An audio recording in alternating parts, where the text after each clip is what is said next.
On the day of the Qingming festival, a holiday for honoring the dead, my uncle who had been gone for years suddenly sent out cash in the family group chat.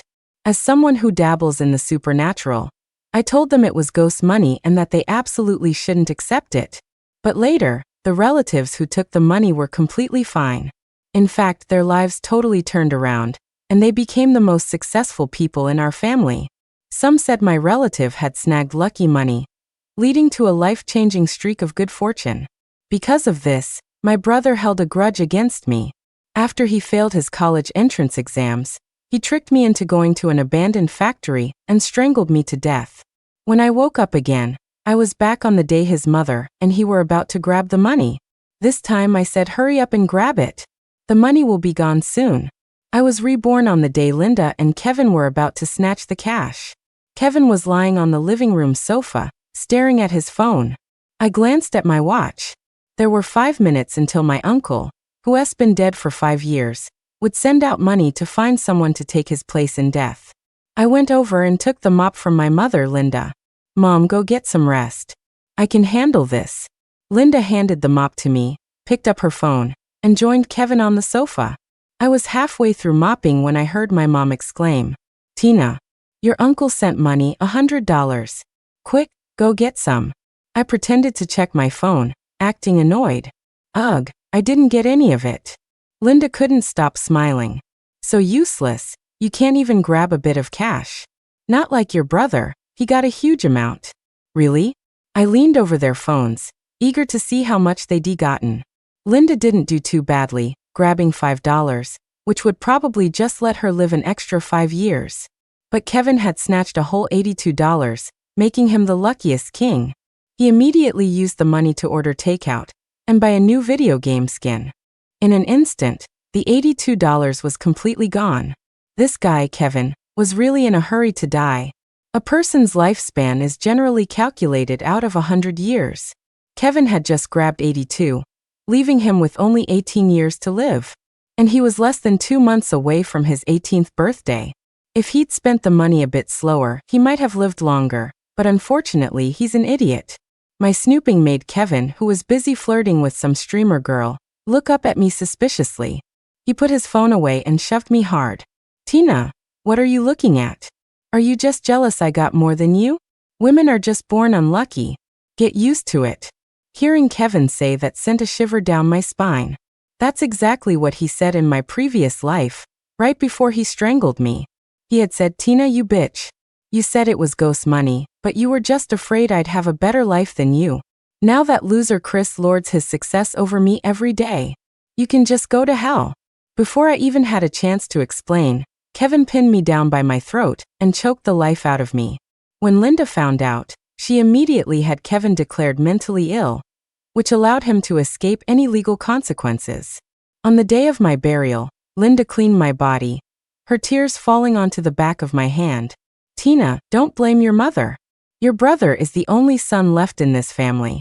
After our father died, I shouldered the entire burden of the family, but in her eyes, I was still less important than her useless son. This was the brother and mother I had devoted my life to. Thinking of this, I rubbed my bruised forehead and slowly got back up. "Kevin, you just hang out here. I'll go get your takeout for you." I brought the takeout, which was radiating a dark energy, over to Kevin and even thoughtfully opened the packaging for him. "Tina, why are you being so nice today?" Kevin snatched all the food, his beady little eyes squeezed into slits by his fleshy face, staring at me, terrified I might take some of his food. Just then, Linda lightly scolded Kevin. "Kevin, what's wrong with letting your sister have a little?" Kevin angrily shoved Linda to the ground. "Mom, you always take Tina's side." Then he slammed his bedroom door shut. Linda struggled to get up from the floor. "Tina, your brother is just spoiled. Don't take it to heart." I quickly waved my hands.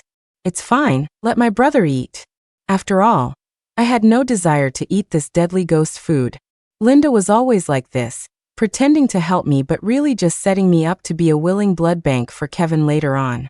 Sure enough, the next second, Linda sat down next to me, rubbing her elbow. "Your brother's grades are bad, and he needs tutoring." About the money. In my past life, I was so manipulated by Linda that I naturally took on all the family's burdens. I paid for all of Kevin's expenses, from his food to his tuition. Kevin was obsessed with his image, only wearing $1,000 Nikes and Adidas, while I couldn't even bring myself to buy a $20 pair of canvas shoes. This time around, I wasn't going to be their sucker. Mom, it's not that I don't want to pay. You know I've had my eye on a new house recently. If I buy it, you won't have to worry about him not finding a wife, right? Besides, now that Kevin had grabbed that money, he wouldn't need any tutoring. He was about to have his big turnaround very soon. Linda reluctantly dropped the subject. I knew that in her eyes, carrying on the family name was far more important than good grades. Well, when you have time, you should help him with his homework. A week later, the dark shadow over Kevin's face grew heavier, and his temper became more and more volatile. This was a normal phenomenon, a final burst of energy before his life was swapped. To avoid getting caught in Kevin's outbursts, I often used working overtime as an excuse not to go home. Without me there, Kevin could only take his anger out on Linda, frequently hitting and cursing at her.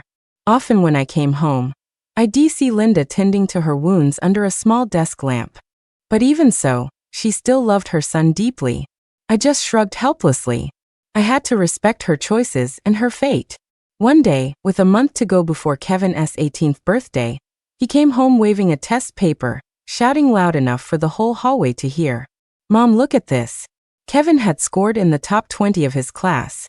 Before this, he was always dead last. Linda was overjoyed, holding Kevin's pig-like face and looking at it from every angle. Oh my, our Kevin is so brilliant. Mom always knew it. Boys are just late bloomers. Just then, Kevin saw me standing behind Linda. He kicked his foot out arrogantly. Tina, come take my shoes off for me. Before, Kevin knew he depended on me to support him, so he showed me a sliver of respect. Now he felt that with his good grades he was on top of the world. He completely disregarded me. I walked up to him. Kevin, I'm in a hurry to go buy you the new iPhone. Are you sure you want me to take off your shoes right now? The moment Kevin heard iPhone, his eyes lit up, and he immediately moved out of my way. As I walked past him, I could already smell a faint scent of rot coming from him.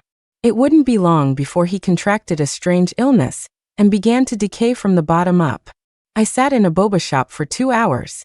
Kevin called to ask if I'd bought the iPhone yet. I said I got it. But then it got stolen. Why would I be stupid enough to actually buy Kevin an iPhone? When I got home, Kevin tried to hit me, but Linda stopped him.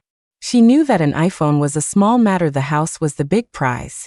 Since Kevin couldn't hit me, he could only continue to whine and pester Linda for a new phone. Defeated, Linda promised to buy it for him before his next weekly test results came out. That phone cost nearly $1,000. So Linda, who was used to a comfortable life at home, had to go work as a maid to buy her precious son the latest iPhone. She often feigned illness and pain when I was home, hinting that I should pay for it instead. In my last life, Linda also worked as a maid to scrape together a dowry for Kevin's future wife. I felt sorry for her, so I convinced her to quit and took on another part-time job myself. And what did I get in return? Her favoritism. Her betrayal. Thinking of this, I smiled sweetly and said, Mom, you should get more rest then. 2 weeks later, as expected, Kevin's weekly test scores placed him in the top 10 of his class. Not only did he get the newest iPhone, but he also got to give a speech on stage as the most improved star. He was on top of the world, gloating nonstop. On the day of Kevin's speech, Linda cooked a huge feast, waiting for her precious son to return. But what she got wasn't her son, but a piece of terrible news. Hello, is this Kevin's mother? He fainted on the podium. By the time we arrived, Kevin was already awake, smashing everything on the table. At that moment, he was like a mindless, rabid beast. Linda rushed forward to hug his head, but was knocked to the ground by his fist. Doctor, what's wrong with my son? Of course, the doctor had no idea what was wrong with Kevin. He just told them it was due to extreme emotional fluctuation, and that he just needed some medicine and rest at home. After being given a sedative, we took Kevin home. But in the middle of the night, he started vomiting blood all over the floor. After his fit and vomiting, Kevin moved from his initial crazed state to a weak but lucid one. He said he thought he saw our transparent-looking uncle wanting to take him out to play. Linda was terrified, insisting that Kevin had been cursed and that she needed to hire a master to take a look. I stopped her. Mom, he's just sick and had a nightmare. Don't you remember what you used to tell me? Superstition is nonsense. You go to sleep, I'll take care of him. Linda was temporarily placated. After the door closed, I walked over to Kevin and smiled sinisterly. He opened his mouth but couldn't make a sound. I could read his lips though. Sis, save me. Kevin, isn't this the first time you've ever called me sis? I picked up a pillow and slowly pressed it over his mouth and nose. 1 second, 2 seconds. I only let go when Kevin's face turned beet red. Kevin gasped for air. Wasn't that a fun game, Kevin? Kevin's expression grew more and more terrified. He clearly remembered the time when he was a kid, using his strength to tie me to the bed and play a suffocation game. Back then, I was just as terrified as he was now. Suddenly, the room was filled with a mix of the stench of death and urine. Kevin fainted from fear. Over the next 3 days, Kevin's condition worsened. The decay on his skin had already spread from the soles of his feet to his thighs. The whole house reeked of rotting flesh. Linda was going crazy.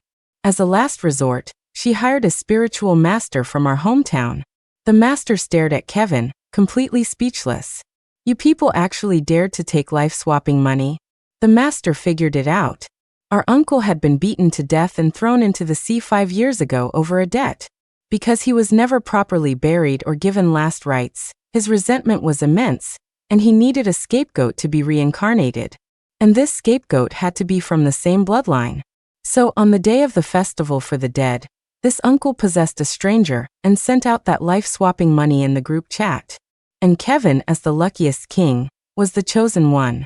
Linda was so scared she collapsed into my arms, her voice hoarse from crying. Master, you have to save him. He's my only son. I'll pay anything to save him. She was such a hypocrite. I let go of Linda. She lost her balance and fell to her knees with a thud, as if she were kowtowing to the master. The master yelped and helped Linda up. There might be one risky method that could work. I didn't hear the master's plan because Linda kicked me out of the room. According to the master, it was because the fewer people who know, the higher the chance of success. But I had a feeling he and Linda were plotting something sinister. When Linda came out, although she still looked anxious, the panic in her eyes had clearly faded a bit. She told me to take care of Kevin for the next few days while she went back to our hometown. Kevin was dying, yet Linda wasn't staying home to care for him. That in itself was incredibly strange. I agreed, but I was determined to find out what Linda was up to. So I planted a tiny audio-visual bug on her. The night Linda rushed back to our hometown, I had a nightmare. I dreamed of the scene where Kevin had me tied up in the factory. In the dream, after Kevin choked me, I wasn't dead. Linda, who had just arrived, discovered this. She said with a hideous expression, Tina, don't blame your mother for being cruel. If you live, your brother is finished. Then, the same hands that had raised me closed tightly around my neck, and the feeling of suffocation overwhelmed all my senses. Scrambled. No. Waking up, I was drenched in a cold sweat. I immediately decided to turn on my computer and check on Linda. On the screen, Linda seemed to be holding something. She whispered, Master, will Tina die from this?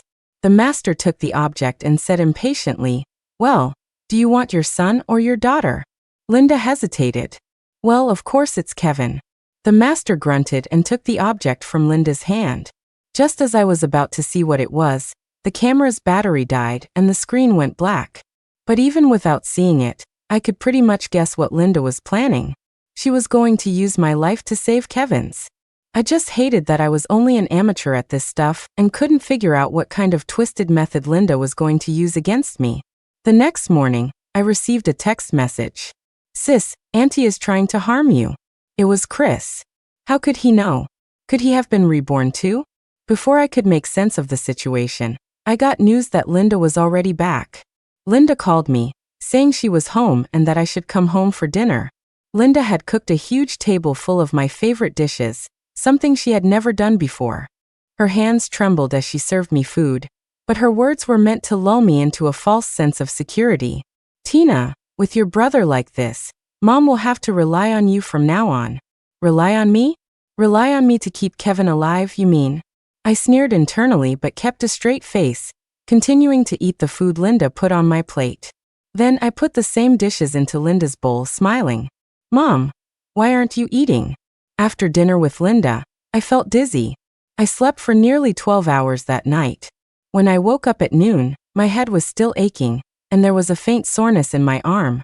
Linda was busy in the kitchen, her face unable to hide her joy. Tina, your brother can talk now. He can talk. He can talk that quickly?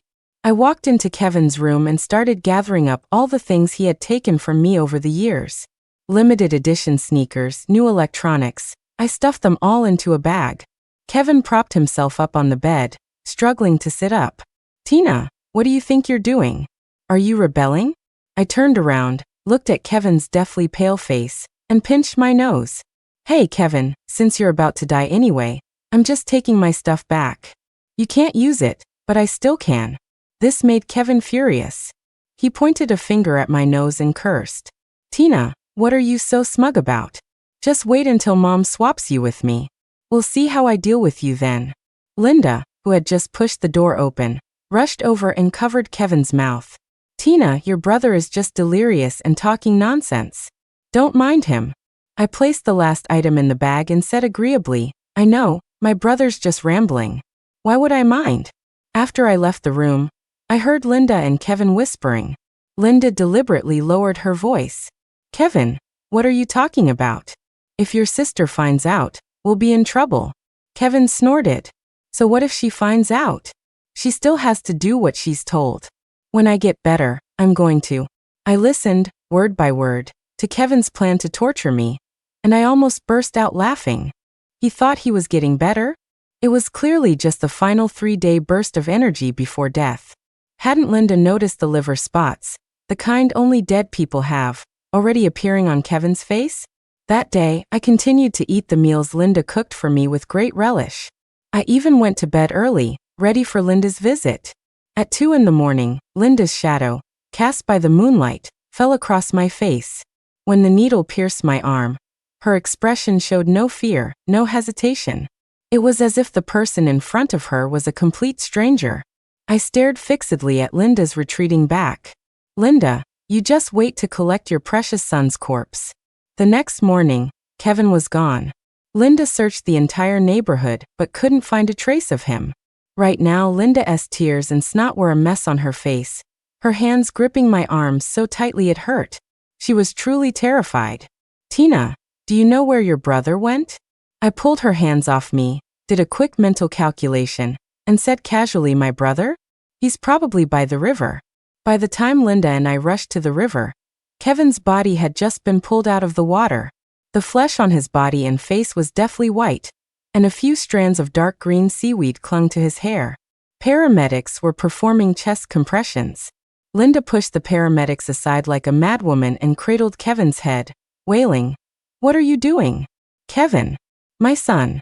As a result, just as Kevin was about to take a breath, Linda lifted him, and the breath was swallowed back down. The paramedics couldn't stand it anymore, and a group of them tried to reason with her. When reasoning failed, they started pulling and tugging around Kevin's body. In the chaos, Linda herself passed out and collapsed. The first thing Linda did when she woke up was grab my sleeve. Where's your brother? How is he? Mom, don't worry, he's not going to die. I've calculated it, his time isn't up yet. Linda was overjoyed. That's good, that's good. I'm going to see your brother. With that, Linda stumbled out, supporting herself against the wall. But I hadn't had a chance to tell her the second half. Kevin's time wasn't up, but he only had 1 day left. He was guaranteed to die after tonight. When I arrived at the hospital room, Linda wasn't inside. I heard that Kevin had refused to see her, and asked to see me instead. Hearing my footsteps, Kevin weakly opened his eyes, and a tear rolled down from the corner of his eye. He probably knew his time was near. Sis, why didn't you save me this time? My hand, which was peeling an apple, paused. Could Kevin have also regained memories from our past life? Kevin continued, I had a dream. In the dream, you stopped Mom and me from taking that money. You even bought me game consoles and a phone, And you let me live with you in your big house. I calmly took a bite of the apple. Oh, and then what? How did you treat me? Kevin was at a loss for words. You won't say it? I'll say it for you. I was so good to you. And how did you repay me? You resented me, tricked me into an abandoned factory, and strangled me to death. After I was dead, you even stripped my clothes and did that. You didn't even cover me with a cloth afterward, just called me a slutty, stupid bitch. My hand clamped around Kevin's throat. Kevin, how do you want to die? Kevin's pupils dilated and contracted, his face turning from pale to a deep purple, the sign of extreme terror. Cough, cough, sis, I was wrong. Please save me. I don't want to die. I don't want to die. My fingers tightened inch by inch. Kevin couldn't even speak anymore, only able to make muffled, gurgling sounds. Just then, I heard the sound of the doorknob turning. I immediately let go of Kevin's throat, covered his mouth with the blanket, and said sweetly to Linda, Mom, Kevin says he's feeling much better. Tomorrow is his birthday, and he wants to eat a cake you baked yourself. Linda, doting on her son, immediately agreed without waiting to hear from Kevin himself. As she walked out, she muttered, Kevin loves fruitcake with real whipped cream. I need to go to the market right now to buy fresh fruit. After I sent Linda away, Kevin emerged from under the covers, his eyes full of suspicion. Tina, you bitch. What are you planning? I tucked the blanket in for Kevin and patted his cheek. My dear brother, there are security cameras everywhere. What could I possibly do? As I left, I leaned close to Kevin and whispered, just loud enough for the two of us to hear. I'm doing this so she won't be there for her precious son's last moments. What about it? Without waiting to see his reaction, I calmly walked away. In the morning, Linda arrived at the hospital, excitedly holding an 8-inch fruitcake. It was obvious she hadn't slept all night making it. But she didn't know that just after midnight, Kevin had taken his last breath, and he had been wide awake, fully aware as his life slipped away. She arrived to find an empty hospital bed, a sense of unease creeping over her. Nurse, where's my son? The one who was sleeping here yesterday. The nurse, tidying the bed, replied, Didn't your daughter tell you? Your son passed away from sudden death last night. He's already been taken to the crematorium. What? The cake clattered to the floor, the sweet scent of cream filling the air. By the time Linda rushed to the crematorium, Kevin had already been reduced to a box of ashes. Linda stared daggers at me, lunging forward to slap me. Why? Tina, Kevin died. Why didn't you tell me? Why? I blocked her right hand with mine, and shoved the urn of ashes into her arms with my left. Mom, didn't you always say Kevin was a gift from heaven? I just wanted to give you a surprise. Linda clutched the urn, her accusatory expression instantly turning to fear. You knew all along. Didn't you? I slowly walked towards her, and threw the paper doll with my birth date written on it to the ground. Mom, don't forget, your daughter has a few tricks up her sleeve too. Did you really think your little scheme could fool me? Linda stared blankly at the half-burnt paper doll on the floor. But I burned that back in our hometown. How did you find it? Chris helped me dig it up. He was also reborn, and was the only one who knew how to be grateful. When he found out I had also been reborn, he expressed his thanks. Although he hadn't listened to my advice in our past life, and ended up dying a miserable death, I was the only person who had told him the truth and tried to help him. Luckily, on the day Linda ran back to our hometown to plot with the master, Chris happened to be there visiting ancestral graves. He told me everything, and he even helped me put out the fire that was burning the paper doll and brought it back to me. If it weren't for Chris's timely help, even if I could have broken the curse later, my own life force would have been severely damaged. My shoe crushed the paper doll on the ground as I advanced on Linda, step by step. Mom, you always said Kevin was a gift from heaven. Then what am I? Just because I'm a girl, I deserve to be his slave, his stepping stone. Linda was speechless, overwhelmed by anger and shock, and fainted. When she woke up, she was still obsessed with her precious son. Where's Kevin? Give me back Kevin's ashes. I spread a will out in front of her, which included the house and Linda's $30,000 in savings. This was all stuff she had planned to leave to Kevin. Mom, if you want Kevin's ashes, it's simple. Sign this, and I'll give them back to you. Linda swept the papers off the table, pointed her finger at my nose, and screamed, I knew you were a heartless wolf. After our family's money, you killed Kevin. I'm going to sue you. I looked at Linda, fearless. Then go ahead and sue. My phone is on. I pulled out my phone, pretending to contact the local funeral home. Since you want to tear things apart, I guess I'll just have to let Kevin become a lonely, wandering ghost. Linda was extremely traditional and placed great importance on funeral rites. Letting her precious son become a wandering ghost would be worse than killing her. Linda immediately wilted. I'll sign. I'll sign. Just don't let them stop the service. I looked at the 3 big characters of Linda's name in black and white on the will and smiled with satisfaction. I casually placed Kevin's urn on the table. Mom, wouldn't it have been easier if you'd just cooperated from the start? You need to understand, the only person you can rely on now is me. This daughter you hate so much. After getting the signed will, I immediately had it notarized. While I was busy with that, Linda wasn't idle either. Besides arranging Kevin's funeral, she actually did try to sue me. Unfortunately for her, she had no evidence and no connections, so no one took her seriously. Defeated, Linda somehow learned how to live stream and started going live every day, clutching Kevin's urn.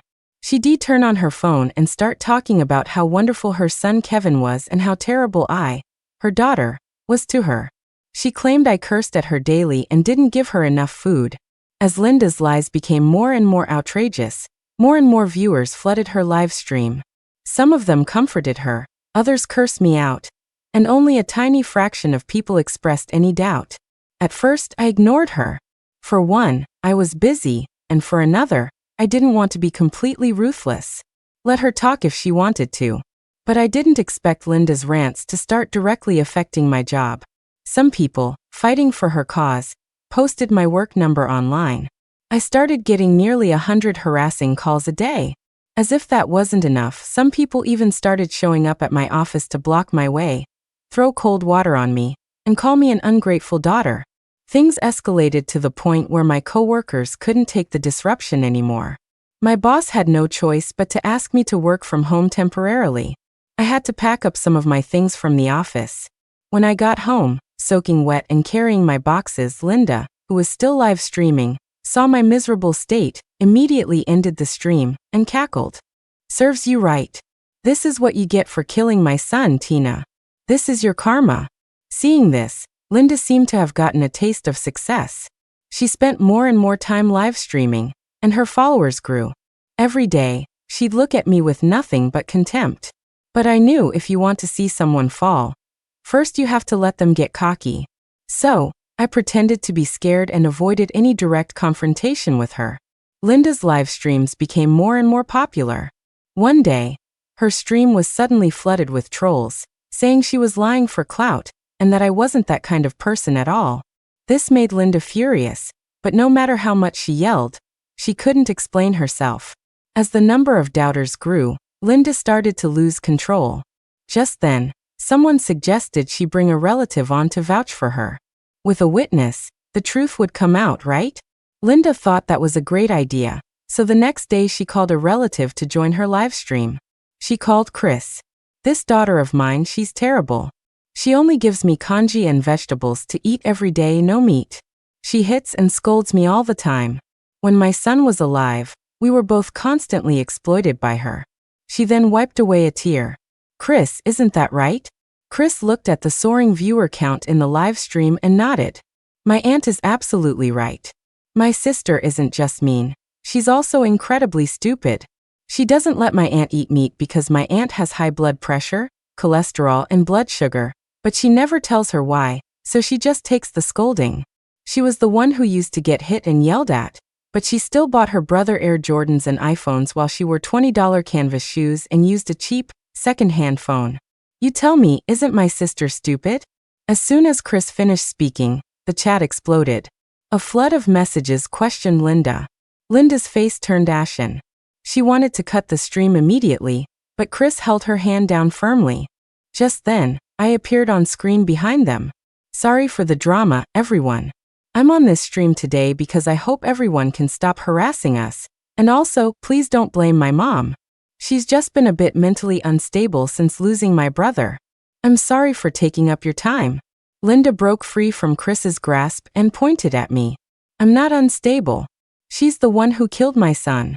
Don't believe her lies. I caringly took Linda's arm and deliberately lowered my voice. Mom, if you were mentally stable, why would you be holding a box of sand and calling it my brother's ashes? My voice, though intentionally low, was loud enough for the viewers on screen to hear. Whoa. Full-on drama. No way, who would mistake sand for ashes? For real? Can the streamer open the urn and let us see? Then a bunch of people, eager for drama, started sending gifts, demanding to see inside the urn. With that, I ignored Linda's protests and, feigning helplessness, lifted the lid of the urn. There were no ashes of Kevin inside, just a pile of ordinary sand you could find on any roadside. Linda completely lost it. What did you do with my son? I held the frantic Linda down and apologized to the viewers. Everyone, I'm sorry, my mom's mental state is acting up again. I'm ending the stream now. Thanks for your concern. After the stream was cut, Linda grabbed my neck. She genuinely wanted me dead. Tell me, you monster. Where did you put Kevin? He's already dead, and you still have to torture him like this. How could I have given birth to such a heartless, vicious daughter? I was almost suffocated, but thankfully Chris was there to pull Linda off me.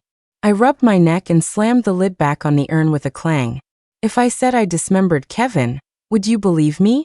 Linda seemed to have been struck dumb by my ferocity. You vicious monster. I'm calling the police. I'm calling the police. Linda made a scene at the police station. The whole dismemberment thing was just something I said to scare her. However, it was true that Kevin wasn't buried whole. Because before Kevin died, I had signed organ donation papers with the hospital. So when he died, his heart, kidneys, and corneas were all removed. As for the rest of him, I donated it to the city's Medical Research Institute for them to study obesity. I was just doing what was best for Kevin. He did so many terrible things when he was alive. I was just helping him build up some good karma, so he wouldn't get deep-fried in hell. The police at the station agreed that I had done nothing wrong. They tried to reason with Linda. Your daughter hasn't broken any laws.